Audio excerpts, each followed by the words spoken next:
Quando as pessoas estão começando na carreira de programação, elas têm muito essa visão de o que eu preciso saber para ser sênior. Como se a senioridade fosse um checklist de coisas que você precisa aprender. Uma vez aprendidas, você chega naquele cargo. Seria extremamente fácil uma carreira, né, se funcionasse realmente assim. Imagina, você poderia entrar numa empresa, vamos falar que você entra como estagiário, você passa um tempo estudando, se você for muito bom em estudar, muito bom em aprender, você pode voltar na segunda-feira, depois no final de semana, e falar, galera, agora eu sei Docker, eu sei infraestrutura, eu sei on-premise, sei cloud, vamos trocar esse título, vamos me botar como principal engineer. Hoje eu vou conversar com o Leonardo Menezes. Ele atua como Engineering Manager no Spotify. Tudo bem, Leonardo? Obrigado por aceitar o convite.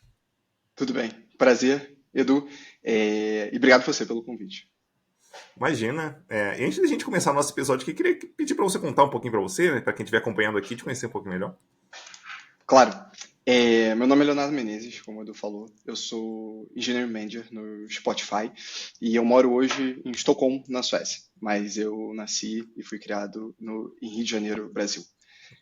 Morava perto do Maracanã, para ser mais exato.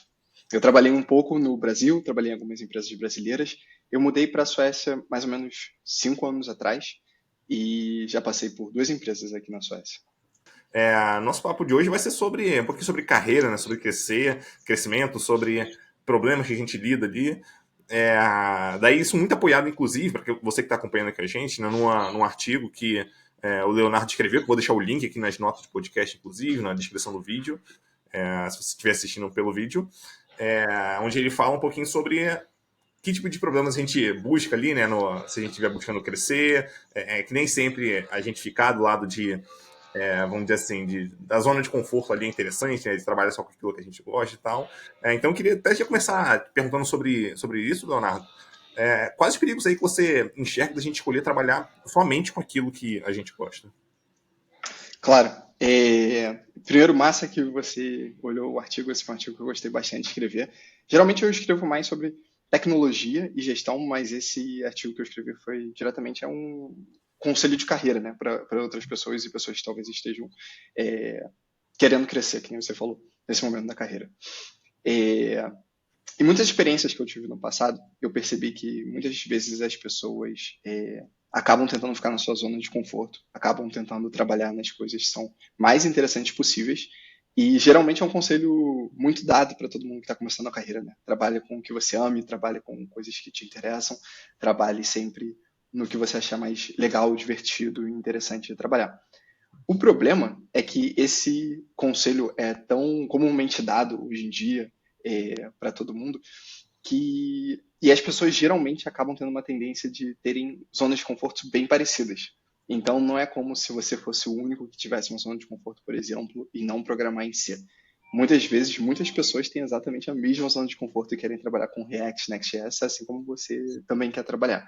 Mesma coisa em empresas. Muitas vezes você quer trabalhar numa equipe que é muito visada dentro da empresa por ter uma área muito interessante, mas essa também é o interesse, esse também é o interesse de muitas outras pessoas que estão trabalhando na mesma empresa.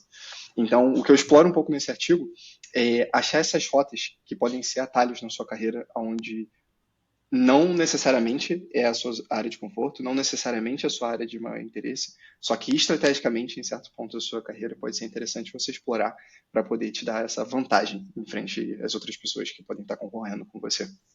Uhum. Acho que um ponto ali que eu consigo até enxergar, acho que você chegou até a mencionar isso um pouquinho, que é em relação vamos dizer assim, talvez até a saturação daquela área que a pessoa escolheu. Então, ela escolhe, por exemplo, trabalhar somente com React, que você mencionou. Cara, não, tudo bem, a gente tem uma porção de vagas com React aí, só que ela vai disputar com N outras pessoas se ela só conhecer aquilo, se dedicar somente aquilo, então ela, vamos dizer assim, vai ser um pouco mais difícil ela conseguir encontrar alguma posição. Mesmo serve para qualquer outro framework, qualquer outra tecnologia, talvez a pessoa se fixa numa linguagem específica e só trabalha com aquilo, então isso acaba dificultando um pouquinho as opções que a pessoa pode ter ali ao longo da carreira. Então talvez ela até tenha, vamos dizer assim, boas possibilidades, onde até ela está trabalhando ali, enfim, em equipes, em projetos, mas ela não trabalha naquilo porque ela não está muito afim, né, de seguir aquele caminho. Então, de fato, eu vejo uma possibilidade grande aí dela, vamos dizer assim, não vou dizer não crescer na carreira. Eventualmente ela vai crescer, mas a questão ela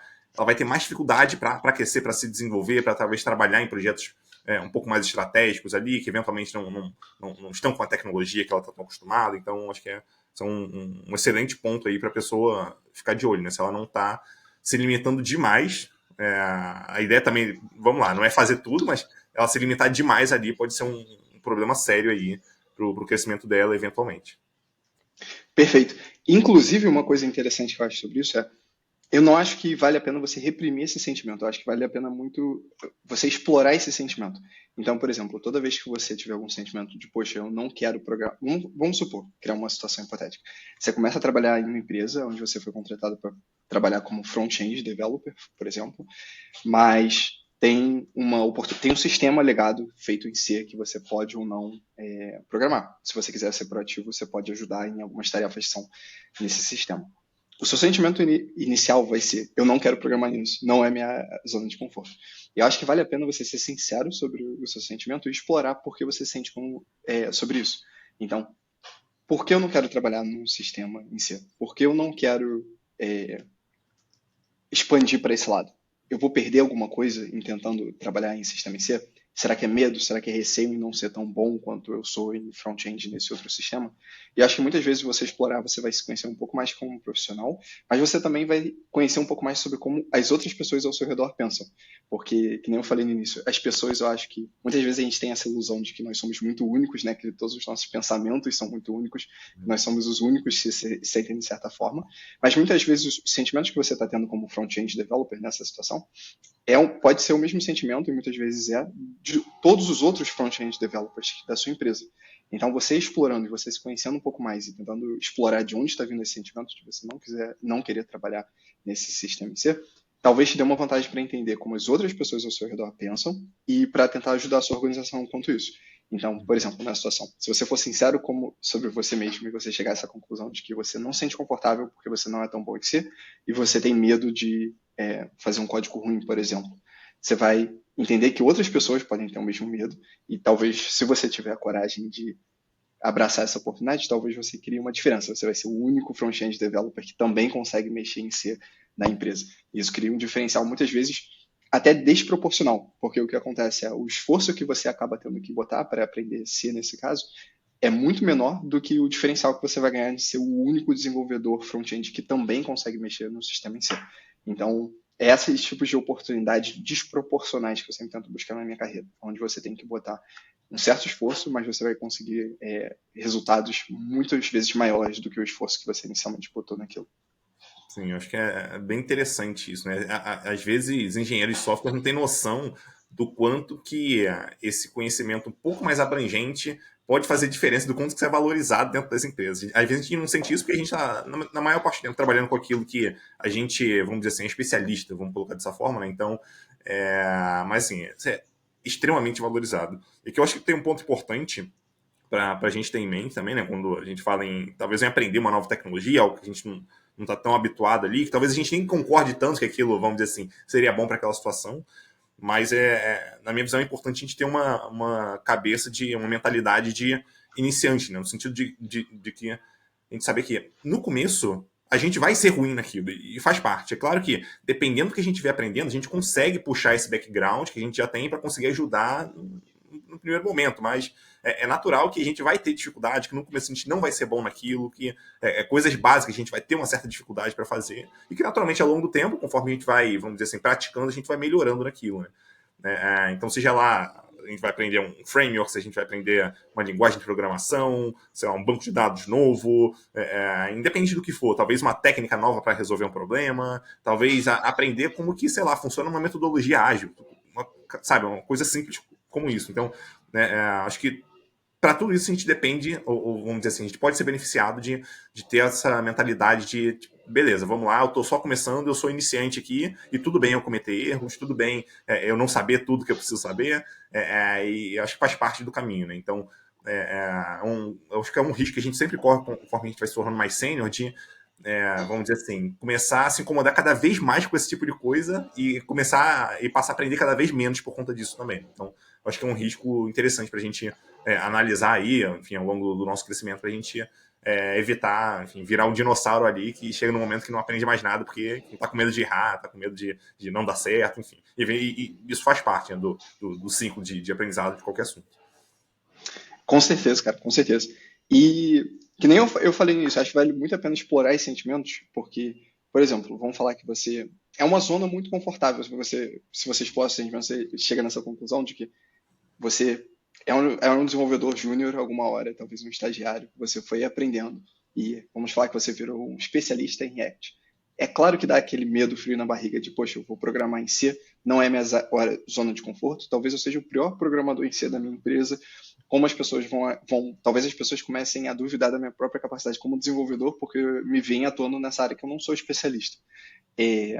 Para isso, eu acho que se você for sincero com você mesmo, você vai perceber que só tem coisas a agregar em você explorando essas áreas menos desenvolvidas de você. Você não vai virar um programador pior em React, você não vai virar um especialista front-end pior, porque você também está programando em C, você só vai virar um desenvolvedor melhor, você vai ter mais perspectiva também para você entender talvez por que algumas certas decisões foram tomadas em React, porque o React foi feito do jeito que ele foi, nesse exemplo, né, de C e React, por exemplo.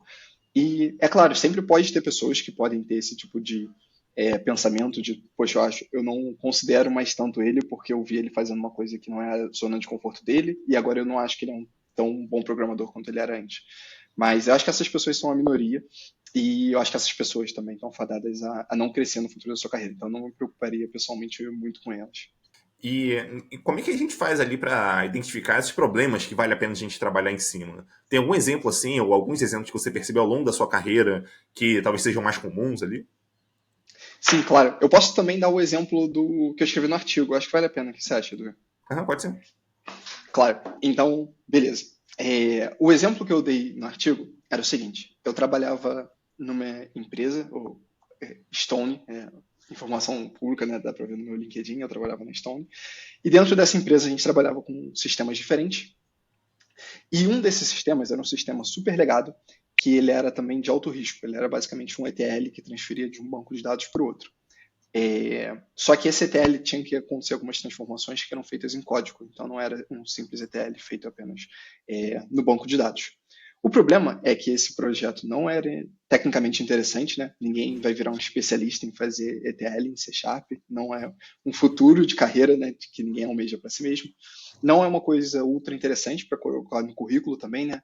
Muitas vezes é bem raro você achar alguma vaga de emprego que está procurando alguém que é especialista em fazer ETL. É bem raro esse tipo de coisa acontecer, talvez se encaixaria até mais para data engineering do que alguma coisa para desenvolvedor de software.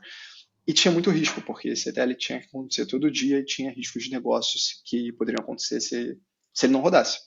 Qual foi a conclusão? Ninguém queria trabalhar com isso. Foi, até onde eu sei, o único sistema que não tinha dono dentro da empresa na época que eu trabalhava. Era um sistema sem dono, sem ninguém mantendo ele. Ele existia por conta própria e quando ele quebrasse, a gente achava alguém para tentar consertar.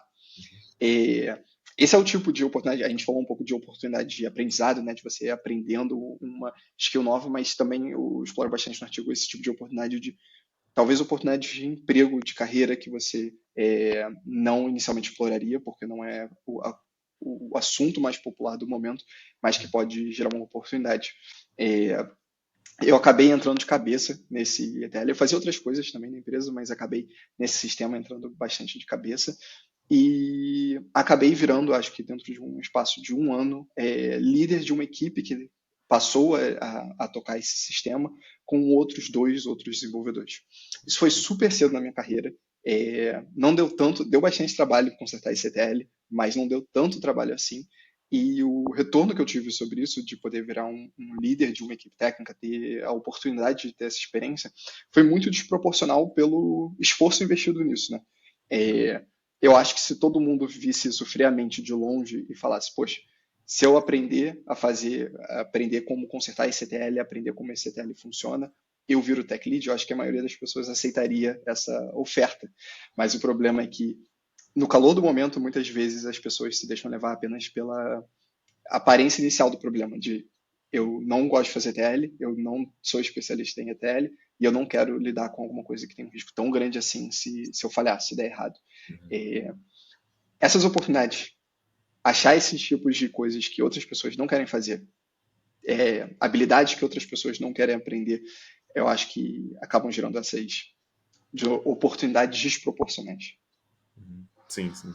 E acho que assim, é sempre uma excelente fonte de aprendizado ali, né? Esse tipo de problemas, especialmente os mais críticos ali. É, e assim, aquela coisa, né?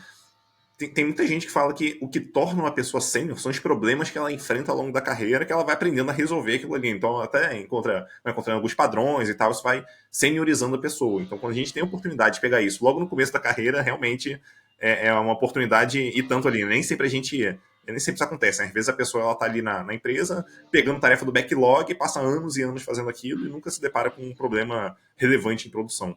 Então, acho que lidar com isso é uma forma interessante de acelerar o crescimento aí, né? Mas claro que no final dos contos cabe a cada um entender até que ponto a pessoa está buscando crescimento ou não. Se ela não tiver, se ela estiver tranquila, beleza, vida que segue. Mas eventualmente justamente são problemas assim que vai tornar a pessoa mais sênior.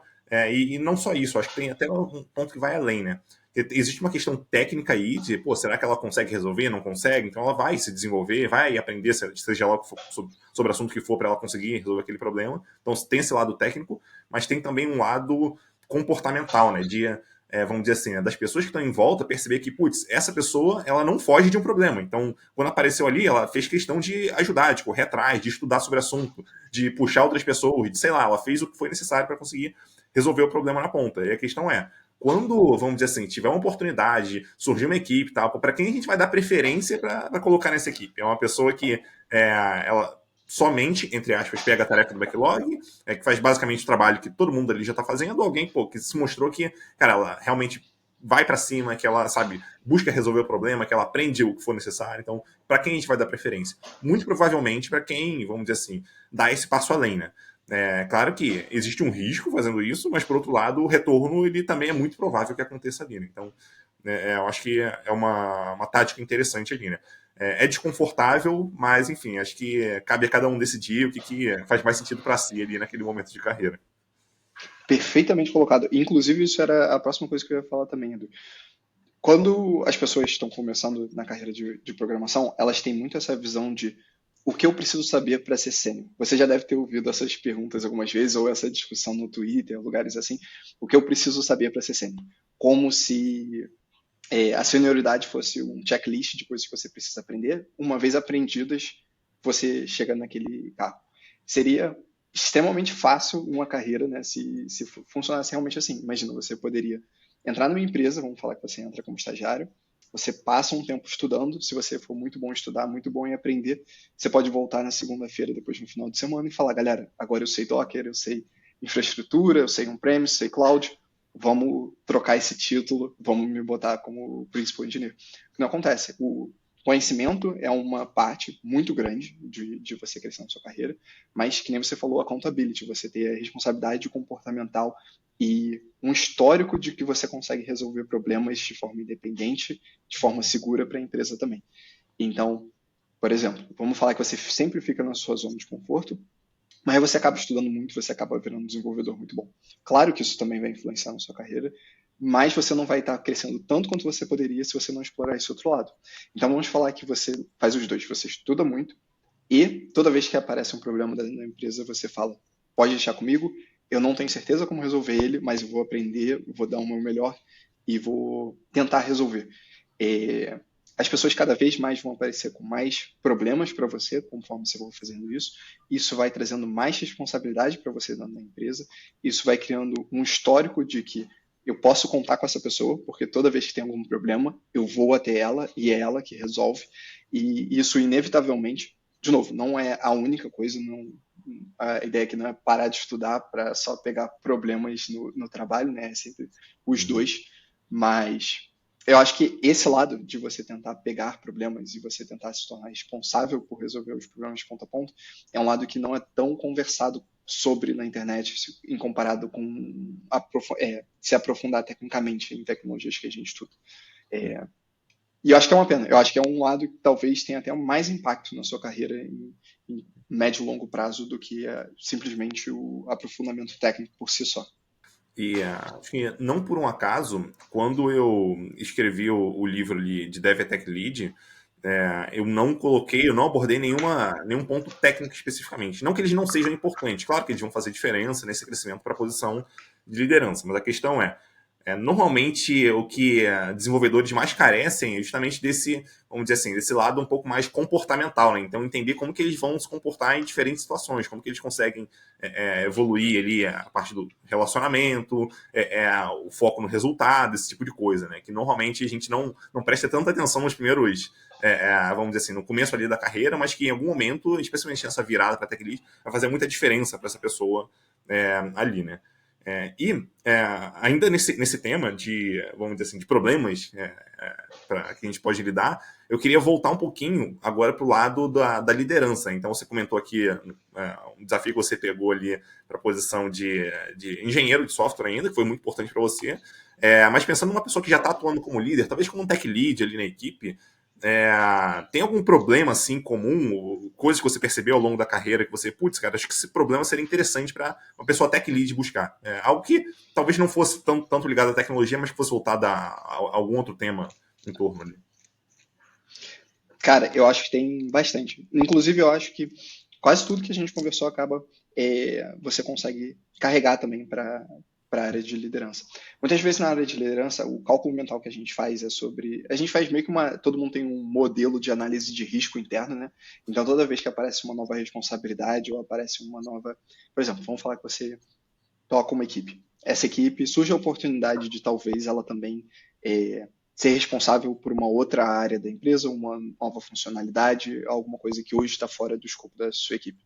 Inicialmente isso não é confortável. Muitas vezes você já está rodando uma equipe extremamente que já está funcionando bem, que já tem um escopo muito bem definido e trazer essa nova área que muitas vezes se essa área não tem dono, então levando para você é porque muito provavelmente tem algum problema a ser resolvido nessa área, né?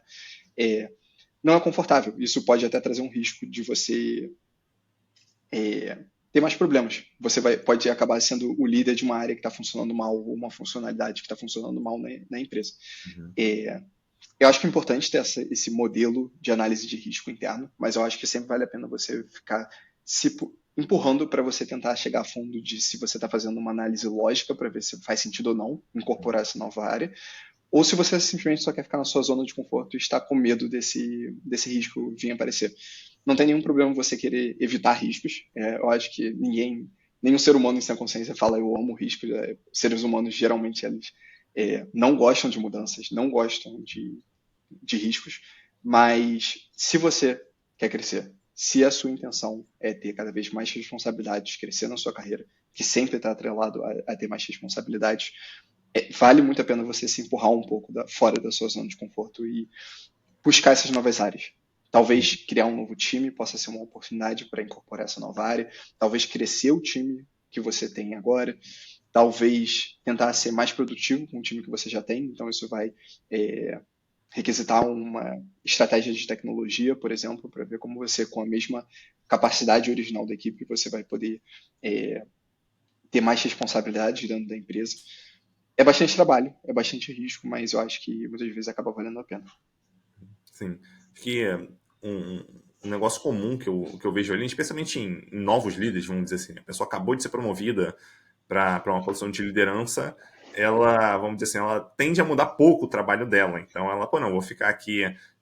Talvez ela faça isso até de forma inconsciente, né? De eu vou continuar fazendo o trabalho que eu sei fazer aqui, que é talvez programar, entregar tarefa, e ela deixa outras coisas de lado ali que poderiam trazer uma alavancagem muito maior para a equipe. Né? Às vezes tem a ver com ela, vamos dizer assim, tá numa zona de conforto, às vezes tem a ver com o receio também, né, dela não saber fazer aquilo exatamente, ou às vezes até nem perceber que ela tem, vamos dizer assim, uma alavanca importante ali, mas, enfim, por falta de, talvez, experiência, ela não consegue perceber aquilo, tem várias coisas que podem atrapalhar.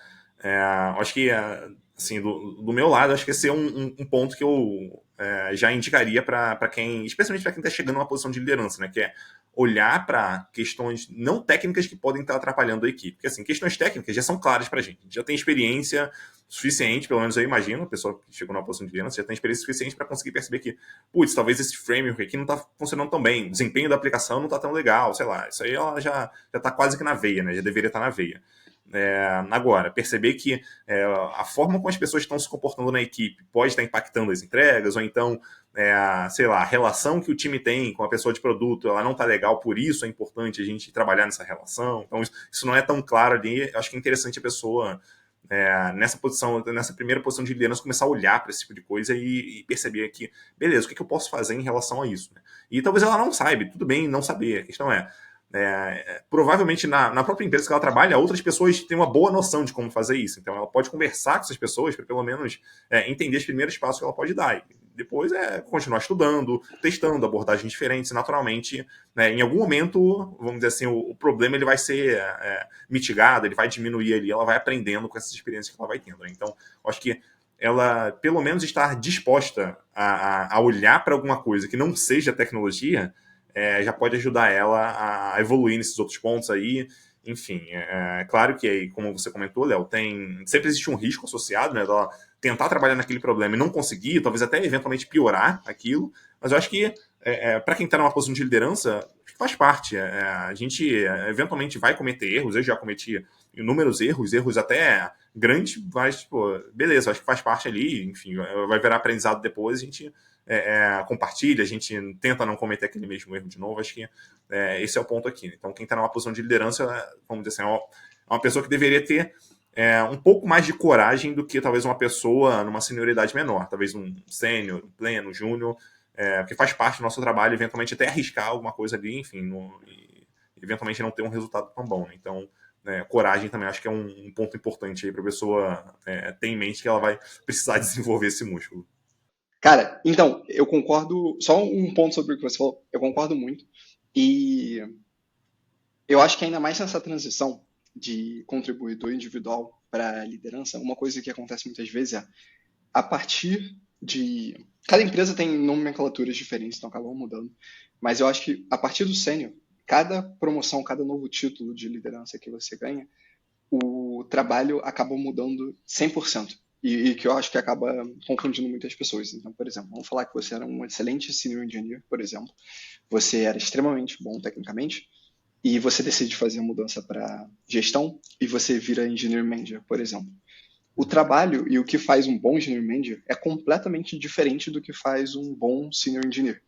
E muitas vezes as pessoas ficam muito apegadas pelo o que você fez para dar certo até agora, né? Então eu vou continuar fazendo aquilo que estava dando certo até agora, já que já está me trazendo bons resultados. E o que acontece é que muitas vezes você tem que arriscar, você tem que arriscar ser ruim, você tem que arriscar ser um iniciante de novo, né? Para poder aprender e crescer na sua carreira. E isso acaba acontecendo de todos os níveis em liderança a partir daí. Então, o trabalho de um senior engineer manager é completamente diferente de um trabalho de um engineer manager.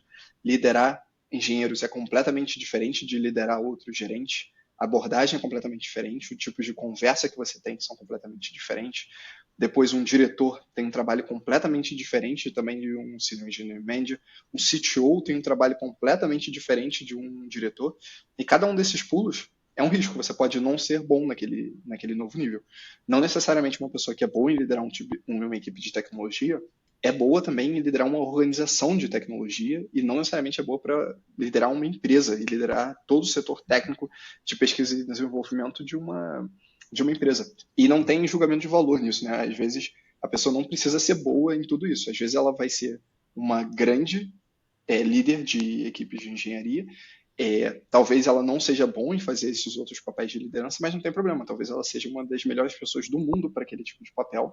E talvez o futuro dela seja liderar equipes de desenvolvimento pequenas que vão fazer ferramentas, que vão desenvolver produtos que são extremamente importantes e complexos. Então não tem nenhum problema. Só que toda vez você tem que ter a coragem de dar esse próximo passo para até descobrir um pouco mais sobre você mesmo, né? Para você poder ter esse conhecimento de quais são os seus limites, aonde você é bom, aonde você não é bom. Se nas primeiras zonas de conforto que você achar, né? virei um bom desenvolvedor, não vou explorar mais nada, porque agora eu criei essa zona de conforto para mim mesmo em ser um bom desenvolvedor, e eu não vou arriscar crescer para um papel de liderança, ou não vou arriscar crescer além do papel de liderança que eu já tenho, vai acabar te limitando. De novo, não tudo bem algumas pessoas terem esse posicionamento, né? Não precisa todo mundo querer crescer, nem todo mundo precisa querer virar CTO, mas para as pessoas que querem crescer e que buscam um crescimento na sua carreira, vale a pena ter, como você falou, um pouco de coragem e arriscar um pouco. Sim. E você comentou um pouquinho mais cedo sobre essa questão, esse sentimento, né, que está por trás ali, de talvez de a gente atacar um problema que ele não é tão popular, vamos dizer assim. Você vamos dizer assim, já teve que, ou já tentou, vamos dizer assim, conversar com o liderado para ajudar um liderado a tocar algum desafio desse, que talvez não era tão apetitoso no primeiro momento? Se já aconteceu, como é que foi essa conversa? Como é que foi essa condução dessa iniciativa, desse projeto ali que esse liderado pegou? Pô, ótimo ponto, Edu. Já aconteceu bastante. Eu vou falar a minha. Acho que liderança e gestão, ainda mais gestão de pessoas, é completamente subjetivo, então essa é a minha perspectiva sobre o problema. Eu acho que vale muito a pena um gerente de engenharia, um gerente de pessoas, sempre puxar a sua equipe para crescer, puxar a sua equipe para ter cada vez se aprofundar, se especializar tecnicamente, assumir mais responsabilidades. Mas tem um componente muito importante que também é a vontade individual para esse tipo de problema. Não tem como você convencer uma pessoa a crescer na sua carreira, não tem como você convencer uma pessoa a virar uma CTO, virar uma gerente de tecnologia, se não é um interesse pessoal dela, se não é um interesse genuíno dela. Vai envolver muito esforço, vai envolver muito risco, vai envolver situações desconfortáveis. Eu acho que é muito importante você também respeitar o limite do outro e respeitar que a outra pessoa não necessariamente vê o mesmo propósito de vida que você necessariamente vê. Que a outra pessoa não vai achar as mesmas coisas interessantes que você talvez ache interessante. Então, eu sempre tento entender muito profundamente quais são as motivações daquela pessoa, para onde a pessoa quer crescer, se a pessoa quer crescer também. Não é uma coisa obrigatória, todo mundo tem que querer crescer, não é necessário. E, dado os limites e vontades pessoais das pessoas, eu tento ajudar elas a alcançar os seus objetivos. Então, o que eu tento fazer é, por exemplo, vamos falar aqui, eu tenho um engenheiro que trabalha comigo e essa pessoa já me mencionou que ela quer virar um staff engineer ou um team lead, eventualmente. O que eu vou fazer é sempre puxar ela a assumir mais responsabilidades e mostrar como assumir essas responsabilidades está diretamente atrelado àquele objetivo que a pessoa tem. Então, talvez inicialmente ela tenha um pé atrás, né, de assumir assim, um pouco mais de responsabilidade, mas é importante mostrar como aquela responsabilidade, aquela atitude está muito relacionada ao objetivo que ela mesma quer alcançar. Eu acho que vale a pena você, como gerente de pessoa, também explorar com a pessoa de quais são os interesses pessoais e talvez até provocar no sentido de tentar mostrar outros caminhos que talvez a pessoa inicialmente não esteja ciente que estão abertos para ela. Talvez mostrar que, olha, talvez o seu interesse hoje não seja virar um diretor de tecnologia, mas é possível, você tem a capacidade, você tem o potencial de chegar até lá. O trabalho seria dessa forma e mostrar tais informações para a pessoa poder tomar a sua própria decisão se ela quer assumir mais responsabilidade ou não.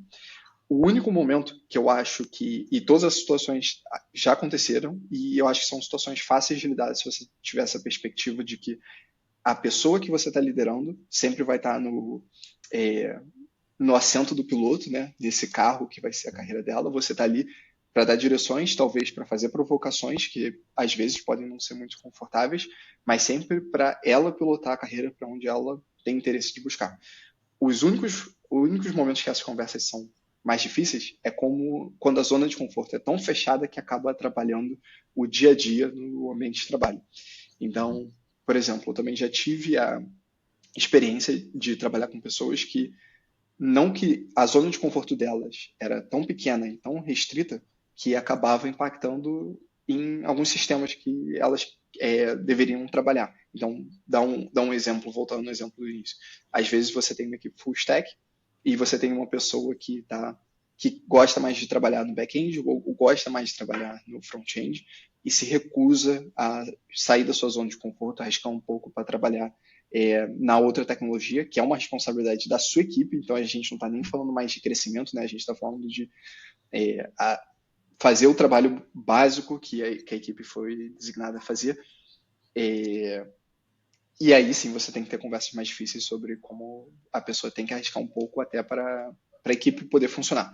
Essas conversas aí não tem, eu acho que tem que ser conversas diretas nesses casos, eu acho que tem que ser conversas francas, tem que ser o mais rápido possível. Eu acredito que o feedback sempre tem que ser muito transparente e o mais rápido possível. Eu acho que qualquer feedback negativo que você deixa segura por muito tempo acaba gerando um sentimento nas duas pessoas mais pesado do que deveria ser.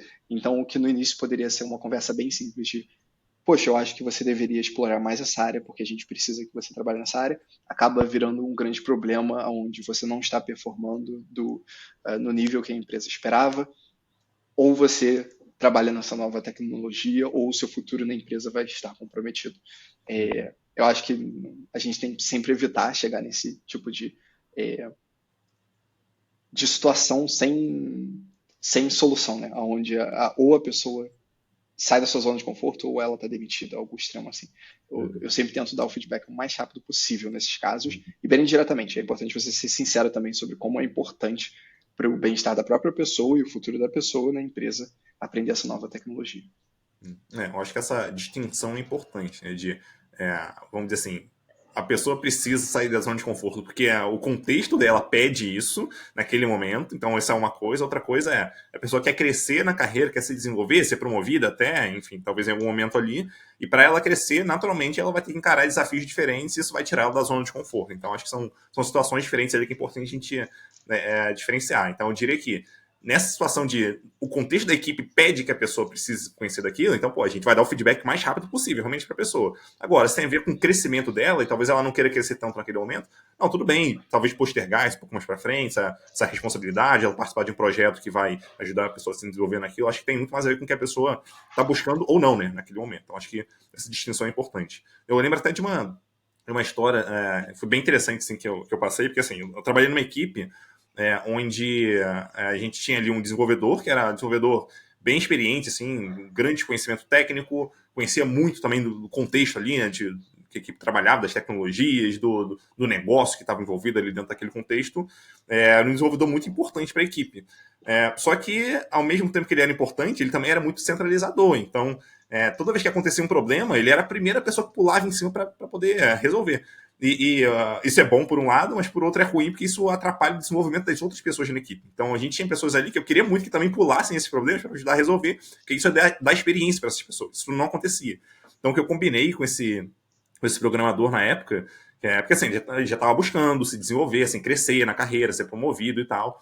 Aí o combinado que eu fiz com ele foi o seguinte, cara, você, assim, tecnicamente você está pronto já para ser promovido. Só que eu não posso deixar a equipe numa situação onde ela não sabe resolver problema nenhum, porque você resolve tudo. Então, o teu desafio aqui para você ser promovido é você conseguir ajudar a equipe a se desenvolver, para ela aprender a resolver os problemas sozinho, e naturalmente, quando isso acontecer, cara, eu vou poder te promover. Tipo, esse é o último passo que falta.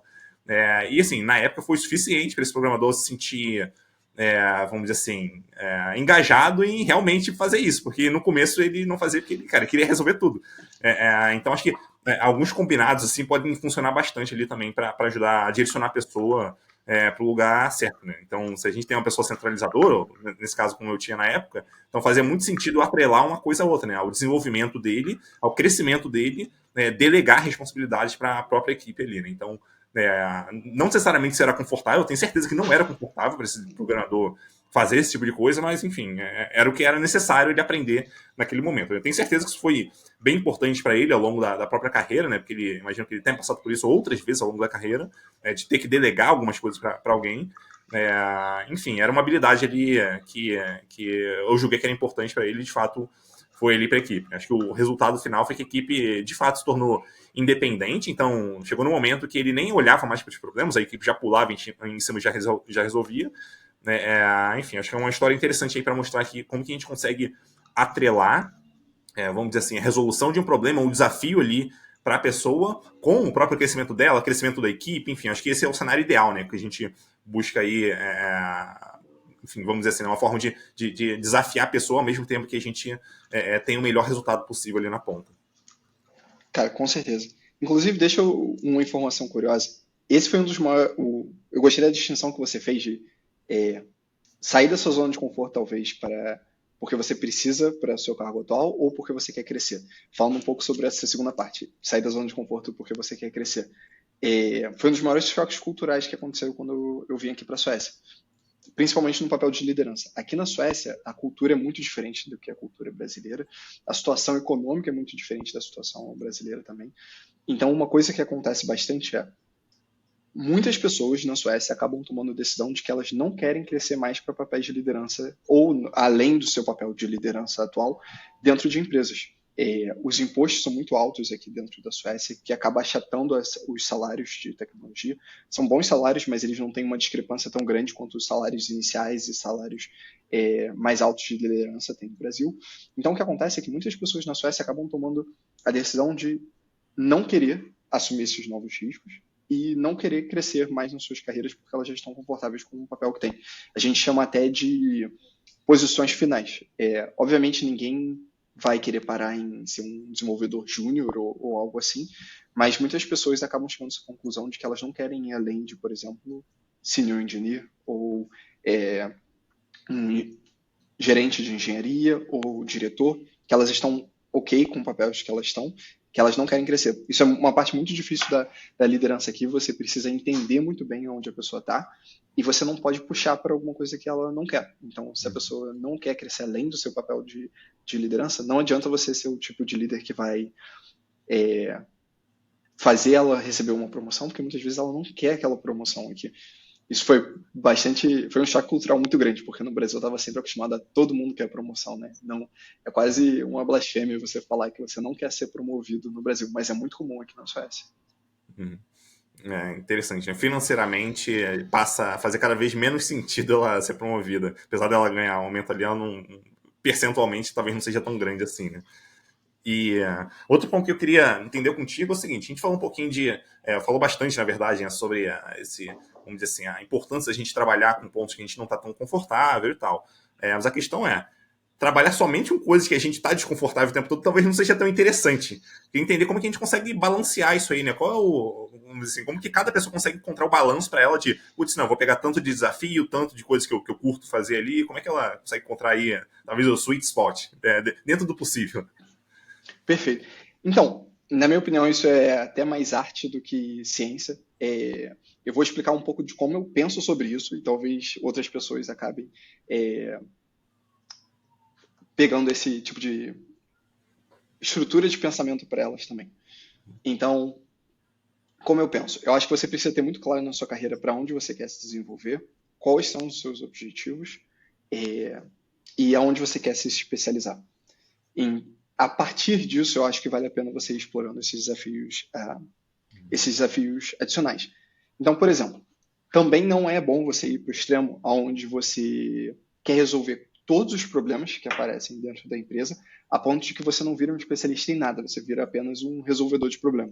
Eu acho que quase todo mundo que já está há um tempo na carreira já deve ter visto alguns exemplos de pessoas que são extremamente proativas, estão sempre tentando tentando dar o seu melhor para resolver todos os problemas que acabam acontecendo na empresa, só que elas não são boas tecnicamente o suficiente para poderem ser promovidas. O que é até uma pena, né? Você vê uma pessoa que está dando o melhor de si todo dia que vem no trabalho, só que ela não tem a capacidade técnica de dar o próximo passo, seja ele qual for. É um dos piores cenários, pelo menos, que eu posso ver, porque se uma pessoa é muito capaz tecnicamente, mas ela não está se esforçando para resolver o problema, isso é até ok, eu acho que se ela não está buscando mais responsabilidade, tá tudo bem ela não receber mais responsabilidade, né, não receber novos papéis, mas se uma pessoa está buscando muita responsabilidade e não tem a capacidade e técnica, eu acho que esse pelo menos a parte que me toca mais. Eu acho que acaba não sendo um cenário muito bom. Então, nesse cenário, eu acho que é muito importante você ter muito claro aonde você quer chegar ao longo prazo. Então, se você quer ser o melhor especialista em front-end no Brasil, se o seu objetivo é ser o melhor tech lead que você pode ser, se o seu objetivo é virar CTO de uma empresa, se é virar um diretor, se é virar um engineer manager de múltiplas equipes, qual é o seu objetivo pessoal e onde você quer chegar, tanto tecnicamente quanto de carreira, que são duas coisas diferentes, né? O que você sabe é uma coisa, o título que uma empresa te dá em certo ponto do tempo é outra coisa, e é muito bom, eu acho, ter essa distinção na sua cabeça desses dois pontos. Não é porque você ganha o papel de tech lead que você é de verdade um tech lead ou você é uma pessoa que tem a capacidade técnica para ser um tech lead, e o contrário também. Não necessariamente porque você não ganhou uma promoção, que você não é um tech lead, que você não é uma pessoa boa tecnicamente. Conheço pessoas excelentes que não foram promovidas em algum momento do tempo e conheço pessoas que talvez não deveriam estar em certos papéis que acabaram estando por situações que podem acabar tendo acontecido. Então, o que eu sempre tento fazer é, depois de ter esses dois claros, onde eu quero chegar tecnicamente e aonde eu quero chegar na minha carreira, sempre tentar montar um caminho que faça sentido. Então, não faz sentido, por exemplo, se você quer virar um especialista front-end, você começar a trabalhar em tempo integral numa equipe que trabalha com back-end, por exemplo, a longo prazo. Isso não vai ser bom para a sua carreira, obviamente, mas vale a pena, de tempos em tempos, você se puxar um pouco para fora da sua zona de conforto para somar a sua carreira, não para alterar o rumo dela. Então, eu acho que não vale a pena, por exemplo, você assumir um desafio, você é um front-end, um desenvolvedor front-end, eu acho que não vale a pena você assumir um cargo back-end porque você viu essa oportunidade dentro da equipe. Mas eu acho que vale a pena sim você tentar se explorar, e talvez em parte do tempo, talvez durante alguns meses, durante o ano, talvez isso possa ser uma coisa temporária que você vai explorar. Talvez seja apenas mais uma das responsabilidades que você vai assumir dentro da equipe. Então, nesse momento, eu acho que vale a pena, quando vem para somar e não para alterar o rumo da sua carreira. Mas, de novo, é mais arte do que ciência. Se qualquer coisa, eu acho que é sempre bom você ser cauteloso com a trajetória que a sua carreira está seguindo. Eu acho que, ainda mais em quesitos de título, por exemplo, se você é um desenvolvedor front-end e você acaba assumindo um papel back-end, pode ser um pouco difícil fazer a transição depois, dependendo do seu caso individual. Então, é bom ser cauteloso, mas é dessa forma, geralmente, que eu tento ver esses problemas. Eu acho que um ponto aqui é que vamos dizer assim, problemas urgentes, eles não deveriam ser tão frequentes ali, né? Em geral, eles não são tão frequentes ali. Então, sei lá, um incidente acontecer, alguma coisa assim. A maior parte dos problemas que provavelmente o pessoal vai ter oportunidade de trabalhar vão ser problemas talvez importantes ali e que estão, sei lá, estão soltos e ninguém está olhando para aquilo de alguma forma. Então, talvez nesse caso faz sentido ela ser mais estratégica na decisão dela, de entender, cara, para onde eu estou indo e como que eu consigo usar esse desafio como alavanca para o meu crescimento, enfim, até para reconhecimento aqui na empresa. Então, eu acho que é talvez muito mais para esse lado, né? E, de fato, provavelmente, independente da empresa que ela trabalha, ela vai ter, tipo, N oportunidades ali para ela, enfim, atacar, né? Se ela quiser. Então, acho que isso é um ponto importante aí. E outro ponto que eu queria entender contigo é o seguinte: trabalhar em problema impopular, tipo, eu acho que é um conselho interessante, mas a questão é, tipo, esse conselho ele é mais importante para alguns níveis de senioridade do que para outros? Isso muda ali ao longo da carreira ou não necessariamente é igualmente importante para todo mundo? Como é que você enxerga isso? Pessoalmente, eu acho que é igualmente importante para todos os níveis. Bem no início da minha carreira fez uma diferença muito grande eu trabalhar em problemas impopulares em alguns momentos. E até hoje eu tento sempre fazer isso, eu sempre tento me puxar para fora da minha zona de conforto, achar novas áreas que eu posso trabalhar que não são tão populares assim dentro da empresa. E eu acho que não só dentro do trabalho, mas até quando for escolher o seu trabalho. Então, muitas vezes eu vi pessoas também não aceitando certas vagas de algumas empresas porque não eram as vagas mais populares, ou talvez não a área mais popular dentro daquela empresa específica. Então, às vezes você tem um cargo dos seus sonhos dentro de uma empresa, às vezes você tem uma empresa dos sonhos que você quer trabalhar, só que o cargo não é exatamente na área que você queria trabalhar naquela empresa. Eu acho que vale a pena você tentar trabalhar em problemas impopulares. Muitas vezes vai ser um caminho mais fácil de você entrar na empresa dos seus sonhos, se você assumir nesse caso, por exemplo. E depois, internamente, você pode fazer a transição, você pode acabar indo para a equipe que você tinha sonhado no início. Eu acho que muitas vezes as pessoas acabam ficando muito apegadas com um certo ideal que elas montam para a sua carreira ou para onde elas estão no momento, e acabam recusando qualquer oportunidade que saia daquilo que elas tinham planejado inicialmente. Então, às vezes o meu plano é virar senior engineer na empresa que eu estou e depois eu quero ir para certa empresa trabalhar com compilador do browser uma coisa muito específica, assim. E Uhum. depois você acaba tendo uma oportunidade completamente diferente e você não aceita porque, apesar de ser empresa de seus sonhos, não era o que você tinha planejado inicialmente. Então, eu acho que vale a pena. Para todos os níveis, tanto você no início da carreira quanto uma pessoa muito mais avançada. Talvez até uma pessoa que seja CTO esteja explorando diferentes áreas onde a empresa pode estrategicamente crescer ou não, um novo produto que a empresa pode crescer ou não. E eu acho que vale até fora do seu planejamento de carreira, então fora do seu ambiente de trabalho, onde quando você planejar o seu próximo passo, eu acho que sempre vale a pena a gente tentar sair um pouco da zona de conforto para posições e problemas impopulares. Uhum. Eu acho que um ponto importante aqui de deixar claro para todo mundo entender é que, de acordo com o nível de senioridade, pode ser que existam desafios ali que já são inerentes à posição que a pessoa está. Então não é que, não, ela escolheu pegar aquele desafio. Tipo, não, é um desafio que já é esperado que uma pessoa da senioridade dela resolva. Vou dar um exemplo aqui. Sei lá, para uma pessoa sênior, qualquer incidente em produção, uma pessoa sênior deveria ser capaz de ir lá e resolver.